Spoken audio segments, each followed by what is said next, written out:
Okay, so dumating na yung email for passing the challenge. So kahapon nga pala, napasa ko yung challenge natin for 50k eval account sa Tradify. So ito yung instructions na binigay nila for activating yung simulated funded account. Number 1, login using Tradify. Okay, ito. Then, ano sabi next? Sign your simulated funded agreement by clicking the Tradify user dashboard. Teka. Ito pala. Activate funded account.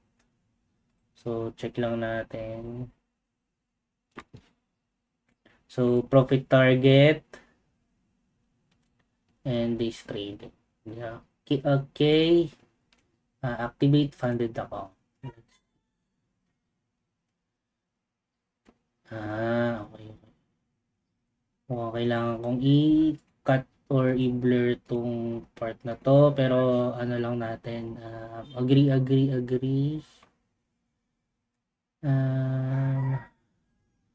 So wala na namang payment, walang activation.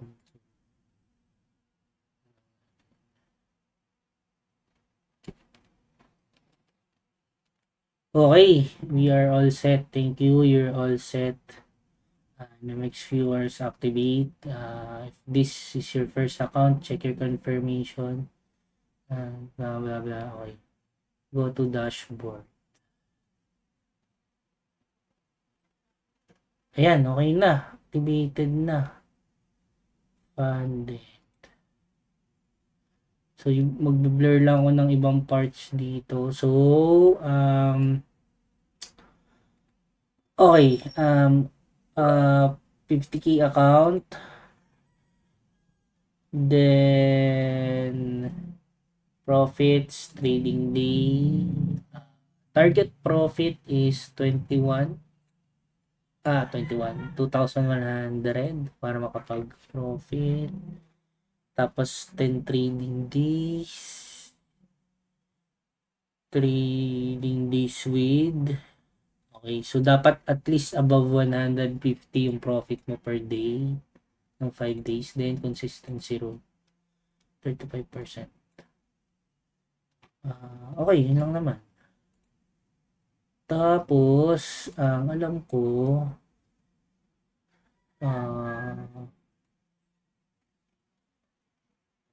pass account tab. Ito yung certificate. Pass account. Tapos, certificate view. PDF. And congratulations on passing 3D5 challenge. And then, ayun, yun na pala yun. 3, yan. Okay. Yup, yun lang. So, if gusto nyo makita yung trades na ginawa ko or para mapasa tong challenge, after nito, papakita ko yung 10x speed or kumbaga parang pinabilis na version. So, if gusto nyo naman makita and if gusto nyo i-trade si Tradify, meron tayong link below sa description. And yup, next goal natin is of course magkameron ng payout. So yun yung next target natin, payouts. Go. Bye-bye.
Okay.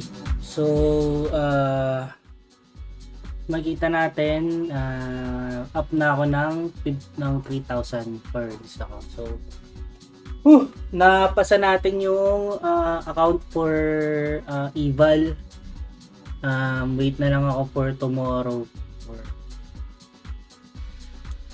for the parang validation or parang confirmation na pumasa na napasa natin yung account. So, ito, if makikita nyo, kita naman, di ba? Ito. 53. 10. Ay! Let's go!